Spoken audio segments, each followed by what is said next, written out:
நடிகை சரோஜா தேவி தமிழ் சினிமாவில் மூவேந்தர்களான எம்ஜிஆருடன் 26 படங்களும், சிவாஜி ஜெமினியுடன் தலா 20 படங்களிலும் நடித்துள்ளார். அவர் தன்னை அறிமுகப்படுத்திய எம்ஜிஆரை அண்ணன் என்றுதான் அழைப்பார். சரோஜா தேவி திருமணத்திற்கு முன்பு எம்ஜிஆருடன் நடித்த கடைசி படம் அன்பே வா. திருமணத்திற்கு பிறகு அவர் தொடர்ந்து திரைப்படங்களில் நடித்து வந்தார். திடீரென்று அவர் கணவர் மரணமடைந்தார். எம்ஜிஆர் ஜானகியுடன் பெங்களூர் சென்று துக்கம் விசாரித்தார். அப்போது அவர், சரோ, உன் கணவர் மறைவு உனக்கு ஈடு செய்ய முடியாத இழப்புதான். ஆனால் அதையே நினைத்து கொண்டிருந்தால் உன் உடல் நலம் பாதிப்படையும். பொது வாழ்க்கையில் ஈடுபட்டால் அதை மறந்து உனக்கும் ஒரு பிடிப்பு கிடைக்கும். உனக்கு இந்திரா காந்தினா இஷ்டமாச்சே.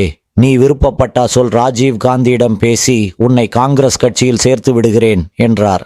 அந்த நேரத்தில் சரோஜா தேவி எந்த முடிவும் எடுக்க முடியாததால் அந்த யோசனை கைவிடப்பட்டது. இதை சிலர் சரோஜா தேவியை எம்ஜிஆர் அதிமுகவில் சேர சொன்னதாக சொல்வதுண்டு. சரோஜா தேவி அதை ஒரு பேட்டியில் மறுத்துள்ளார்.